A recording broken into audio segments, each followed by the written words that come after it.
Hello, this is Josh Bayer with Coherence.report, former D-Wave insider, and I have more than a decade of experience in the AI and quantum computing space. Today, I'm just here to talk to you. I want to post something about Quantinuum's second quarter. They had fantastic financial results, but I also want to talk about something interesting that came up in that report that seems to have gone unreported. And also, I want to talk about their technology as well. So stick with me, and that's kind of what we're going to talk about today. As you know, this is Quantinuum's first quarter as a public company, and wow, it was really solid. Revenue was $8 million, up almost 300% year over year. For people outside the quantum industry, I understand that $8 million doesn't really sound like a lot, but these are early days for these companies. And when you compare it to someone like D-Wave, who has just $3 million and zero growth, $8 million is it's a pretty respectable number. The big thing here, though, to keep in mind with the revenue is that when they IPO'd a few months ago, the market was really concerned about how they lost a major account. It was actually an unnamed government-affiliated research institution. And the other thing that everyone was concerned about was that 90% of the revenue, the remaining revenue, was actually tied up in just one account, which is Riken. Well, they answered that. They signed a system deal with none other than Oracle, who is buying their Helios system outright for their cloud infrastructure group. This could be the first of several, just depending on the demand that's there. It's going to be interesting to see if Azure and possibly Google Cloud follow up afterwards with their own deals.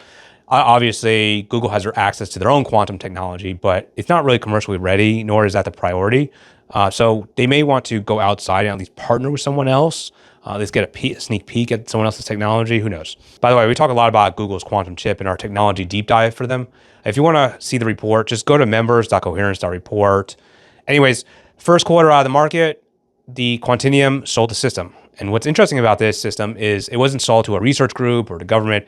It was sold to a company with the intention that they believe there's going to be a future commercial demand for Quantinuum's technology. This is really important, guys. In fact, this is the first of its kind. It's a top system sale to a commercial entity. Most deals, they're either to government or to research universities, or it's going to be to a company that's set up to directly support a research or a government entity. And so what they do is they just buy them and they essentially experiment with and build a body of research and expertise on.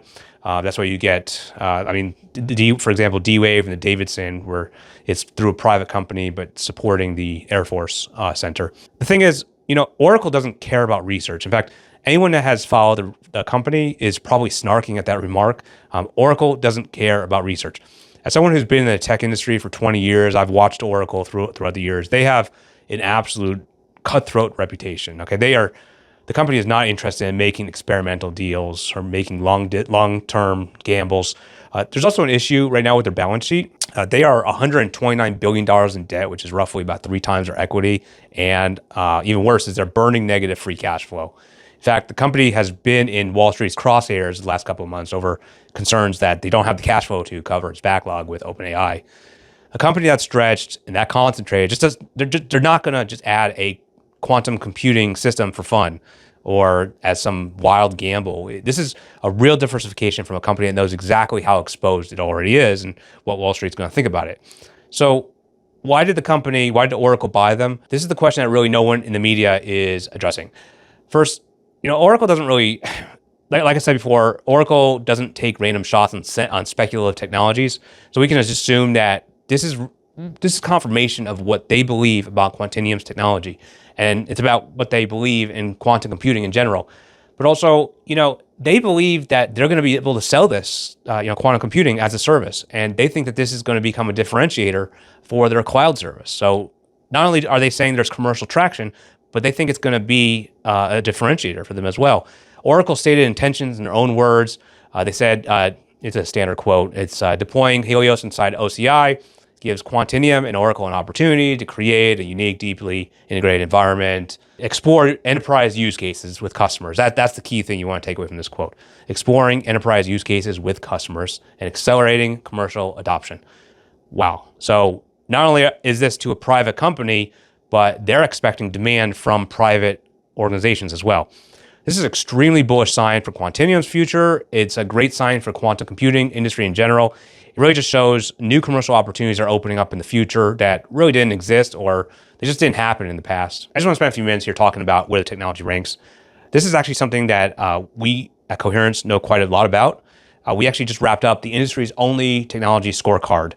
This report was taking these top 7 companies So Google, Quantinuum, IBM, a couple others.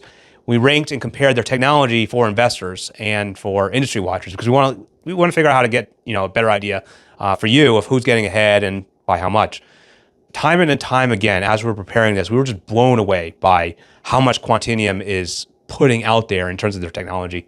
For example, we rank them as the leader for both computation accuracy and stability circuit depth. The reason for that is because of how their fidelity stack. It's not just the number. The third-party verification they got also speaks volumes about how they feel about their technology and how it stacks up against the competitors.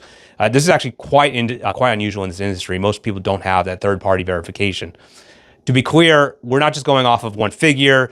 We use 5 or 10 different factors to build up each dimension that we then score. We did this methodically. If you have any questions about the methodology we use, we have documentation on our website about that.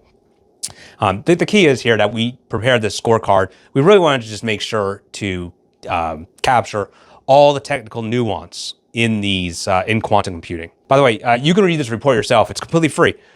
Just go to members, Coherence report, and look for our scorecards. We've also detailed out individual company reports and a fabrication primer that's going to teach you what's important in quantum computing manufacturing. Right now, it's a big topic, especially with IonQ news. We prepared a primer if you'd like to learn more about that. Anyways, if you're interested in this topic, come to our website, coherence.report. We're the only quantum industry publication site that does not talk to PhDs or just to PhDs. We're endeavoring to take all the science and explain it in terms that investors and technology watchers want to hear. And then we're going to tell you about where the opportunities are in the sector. Also, if you're interested in a technical overview, we have dissected the D-Wave quantum annealer, and we're going to show you why customers think that this thing is so useless. So just click here on the screen, and if you'd like to watch that.